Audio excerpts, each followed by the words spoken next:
இந்த வீடியோல கேட்கக்கூடிய கதை படித்ததில் பிடித்த ஒரு கதை. புத்திசாலி மனைவி அப்படிங்கிற தலைப்புல. எழுதினவர் யாருன்னு தெரியல. கேட்கலாமா? புத்திசாலி மனைவி. ஒரு ஊர்ல ஒரு குடியானவன் இருந்தான். ரொம்ப ரொம்ப ஏழை. அவங்கிட்ட 2 மாடு தான் இருந்தது. அந்த மாட்டை கறந்து பால் கறந்து தான் அவன் விற்பனை பண்ணி அது மூலமா வரக்கூடிய சொல்ப லாபத்தை வச்சுக்கிட்டு தான் குடும்பத்தை நடத்திட்டு இருந்தான். ரொம்ப வறுமையில வாடிக்கிட்டே இருந்தான். எப்ப விடிவு காலம் வரும்னு எதிர்பார்த்துக்கிட்டே இருந்தான். ஒரு தடவை என்னாச்சுன்னா, அந்த ஊருக்கு ஒரு ஞானி ஒருத்தர் வந்தாரு. அவர் ரொம்ப சக்தி வாய்ந்தவர் அப்படின்னு எல்லாருமே பேசிக்கிட்டாங்க. அதனால அந்த குடியானவனும் என்ன பண்ணா, ஓகே அவர்கிட்ட போய் நாம தன்னுடைய குறைய சொல்லி நம்ம வாழ்க்கை முன்னேறதுக்கு, வருமானம் அதிகமா வர்றதுக்கு ஏதாவது வழி இருக்கான்னு கேட்கலான்னு சொல்லிட்டு அவர்கிட்ட போய் கேட்கிறான். அவரு அவன் சொன்னதை எல்லாம் கேட்டுட்டு ஆசீர்வாதம் பண்றாரு. இன்னிலிருந்து உன்னுடைய வாழ்க்கை உயரும் அப்படின்னு சொல்லி ஆசீர்வாதம் பண்றாரு. உடனே அதெல்லாம் கேட்டுட்டு வீட்டுக்கு வரான். அவங்ககிட்ட இருந்த 2 மாடுகள் நிறைய பால் கறக்க ஆரம்பிக்குது. எல்லா பாலையும் விற்கிறப்போ அவனுடைய வருமானம் அதிகமாகுது. 2 மாடுங்கிறது 4 ஆகி 4 10 ஆகி அப்படியே நிறைய மாடை வச்சுட்டு மாட்டு பண்ணையே வச்சுட்டு பால் வியாபாரம் பண்றான். பெரிய பணக்காரன் ஆயிட்டான். பல வருஷங்கள் ஓடிடுது. மீண்டும் ஒரு தடவை என்ன ஆகுதுன்னா, அந்த ஞானி அதே ஊருக்கு வர்றாரு. போன தடவை வந்தப்போ ஆசீர்வாதம் பண்ண ஒரு ஆள் அந்த குடியானவன் இப்ப எப்படி இருக்கான் அப்படின்னு விசாரிக்கிறாரு. ரொம்ப பணக்காரனா, வசதியா இருக்கான்னு கேட்ட உடனே அவருக்கு ரொம்ப சந்தோஷமா இருக்கு. தான் ஆசீர்வதிச்ச ஆள் நல்ல நிலைமையில இருக்கான் அப்படின்னு சொல்லிட்டு. அவரு அங்க ஒரு கேம்ப் போட்டு அங்க இருக்காரு. ஆனா அந்த குடியானவன் இவரை பார்க்கவே இல்ல. இவரு எதிர்பார்த்துக்கிட்டே இருக்காரு. எப்படி நன்றி சொல்லுவான், வருவான்னு எதிர்பார்த்துட்டு இருக்காரு. அவன் வரவே இல்ல. அதனால அவருக்கு ரொம்ப மனசுக்கு வருத்தமா இருக்கு. சரி ரைட்டு பரவால்ல. நாமளே போய் அவனை பார்க்கலாம்னு சொல்லிட்டு அவனுடைய வீட்டுக்கு போறாரு. வீட்டுக்கு போய் அவன் மனைவி தான் வரவேற்கிறாங்க. உட்கார சொல்றாங்க. உங்க வீட்டுக்காரரை வர சொல்லுமான்னு சொல்றாரு ஞானி. போய் உள்ள பின்கட்டுல பாத்தீங்கன்னா மாட்டு பண்ணையில அவர் வேலை செஞ்சுட்டு இருக்காரு. மாடு எல்லாம் கழுவி குளிப்பாட்டிட்டு இருக்காரு. இது மாதிரி அந்த ஞானி வந்திருக்காருங்க, உங்களை கூப்பிடுறாரு வாங்கன்னு சொல்லி மனைவி சொல்ல, அவன் பாரு நான் மாடுகள் எல்லாம் குளிப்பாட்டிட்டு இருக்கேன், இந்த வேலை முடிஞ்ச உடனே நான் வரேன் அப்படின்னு சொல்லி மனைவி கிட்ட சொல்லி அனுப்புறாரு. அவரு ஞானிகிட்ட கொஞ்ச நேரத்துல வந்துருவாருங்க அப்படின்னு சொல்ல, ரொம்ப நேரம் ஆயிடுது. அவன் வரவே இல்ல. ஏன்னா நெறைய மாடுகள் இருக்கு. குளிப்பாட்டிட்டே இருந்ததுல நெறைய டைம் ஆயிடுது. ஞானிக்கும் சரியான கோபம் வந்துடுது. உடனே அவரு ஒரு சாபம் குடுத்தாரு. ஓ நான் தான் உன்னோட நிலைமை உயர்றதுக்கு ஆசீர்வாதம் பண்ணேன். இப்ப நீ என்னையவே நீ உதாசீனம் பண்றியா? அதனால இனிமே ஓ அ இத்தன மாடு உன்கிட்ட இருக்காது. பழையபடி 2 மாடு தான் உன்கிட்ட இருக்கும் அப்படின்னு சொல்லிட்டு ஒரு சாபம் குடுத்துட்டு, வேகமா கோபத்தோட வெளிய போயிட்டாரு.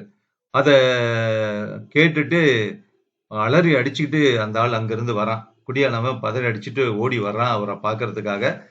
வீதிக்கு தேடுறான். அவர் எங்க போனாருன்னே தெரியல. மீண்டும் அவர பார்க்கவே முடியல. அவனுக்கு ரொம்ப ரொம்ப வருத்தமா போச்சு. ஐய்யய்யோ! அவர் ஆசீர்வாதம் பண்ணி தான் இந்த அளவுக்கு நம்ம வாழ்க்கையில உயர்ந்திருக்கோம். ஆனா இப்ப நமக்கு ஒரு சாபம் குடுத்துட்டாரே! என்ன பண்றதுன்னு தெரியல அப்படின்னு சொல்லிட்டு ரொம்ப வருத்தப்பட்டு சோர்ந்து போயிருக்கான்.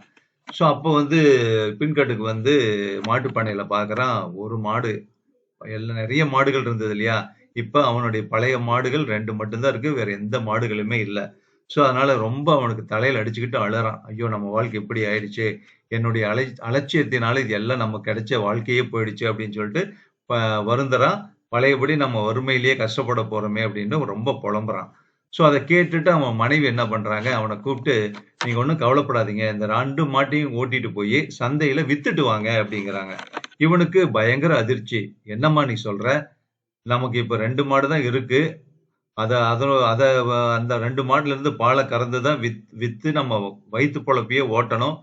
இந்த நிலைமை இந்த 2 மாடையும் வித்துட்டு என்ன பண்றது அப்படின்னு சொல்ல, நீங்க அத பத்தி கவலைப்படாதீங்க. நீங்க போய் மாட்ட வித்துட்டு வாங்கன்னு சொல்லி ஒரே அடியா பிடிவாதமா மனைவி சொல்றாங்க. ரைட் என்ன பண்றது? மனைவி இவ்வளவு பிடிவாதமா இருக்காங்களேன்னு சொல்லிட்டு அவன் 2 மாட்டையும் ஓட்டிட்டு போய் சந்தையில போய் 2 மாட்டையும் வித்துட்டு கொஞ்சம் பணத்த எடுத்துட்டு வரான். நல்ல விலைக்கும் போகுது.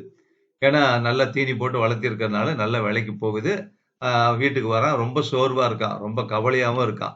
உடனே கதவு தட்டி உள்ள போறான். மனைவி ரொம்ப சந்தோஷமா அவன வரவேற்கிறாங்க. என்ன 2 மாட்ட நான் வித்துட்டு வந்திருக்கேன். நீ இவ்வளவு சந்தோஷப்படுற அப்படின்னு சொன்னதுக்கு, நீங்க முதல்ல கொல்லைப்புறத்துல போய் பாருங்க அப்படின்னு சொல்லிட்டு மனைவி சொல்றாங்க. கொல்லைப்புறத்துல போய் பார்க்குறான். அங்க பார்த்தீங்கன்னா, வேற 2 புது மாடுகள் இருக்கு. அவனுக்கு பயங்கர ஆச்சரியம். என்ன இது இப்ப 2 மாடு புதுசா இருக்கு. இப்பதான் நான் வித்துட்டு வந்தேன். திரும்ப இந்த 2 மாடு எப்படி வந்தது? அப்படின்னு சொல்லிட்டு அ அவனுக்கு ஆச்சரியமா போச்சு. அதிர்ச்சியோட மனைவிய கேட்கறான். அவங்க மனைவி சொல்றாங்க, உங்கள வந்து ஒரு சாபம் குடுத்தாரு இல்லையா? உங்களுக்கு அந்த ஞானி வந்து சாபம் குடுத்தாரு. இப்ப என்ன சொன்னாரு? எப்பவுமே உங்ககிட்ட 2 மாடு தான் இருக்குன்னு சொன்னாரு இல்லையா? அதனால நீங்க 2 மாட வித்துட்டு வந்துட்டீங்க. இப்ப திரும்ப 2 மாடு மட்டும் உங்ககிட்ட இருக்கு. புரியுதா? அப்படின்னு சொல்லி ஒரு புத்திசாலித்தனமா சொல்றாங்க. சோ, அவன் அந்த புத்திசாலியான மனைவிய பார்த்து அவனுக்கு ரொம்ப ஆச்சரியம், சந்தோஷம். இப்போ 2 மாடு வித்துட்டா கூட புதுசா இன்னும் 2 மாடு வந்துரும்ல. எப்படி இருந்தாலும் 2 மாடு வீட்ல இருக்கும்ல. சோ, புத்திசாலித்தனமா யோசனை பண்ணி, அந்த மாட்ட வித்து வந்த பணம், திருப்பி இப்ப 2 மாடு இருக்கு. ஓகே, இதையும் வித்துட்டோம் அப்படின்னாலும் பணம் கிடைக்கும். திரும்ப இன்னொரு புது 2 மாடு வந்துரும் அப்படிங்கிறத வந்து புரிஞ்சுகிட்டு அவனுக்கு ரொம்ப சந்தோஷமாயிடுது. சோ, அவனுடைய செல்வாக்கு அதிகமாவுது. பணம் புரளுது. திரும்ப பணக்காரன் ஆயிடுறான். அதனால யாரு எந்த ஒரு அறிவுரையோ அல்லது ஒரு யோசனையோ சொன்னா நாம வந்து அத அவாய்ட் பண்ணக்கூடாது அப்படிங்கிறது தான் இதிலிருந்து கிடைக்கக்கூடிய ஒரு மாறல். அது மனைவியாக இருந்தா கண்டிப்பா அத நாம லைஃப்ல வந்து விட்டுடவே கூடாது. அவாய்ட் பண்ணக்கூடாது. அத கேட்டு நடக்கணும் அப்படிங்கிறது ரொம்ப முக்கியமான விஷயம். இந்த கதை சம்பந்தப்பட்ட உங்க கருத்த பதிவு பண்ணுங்க.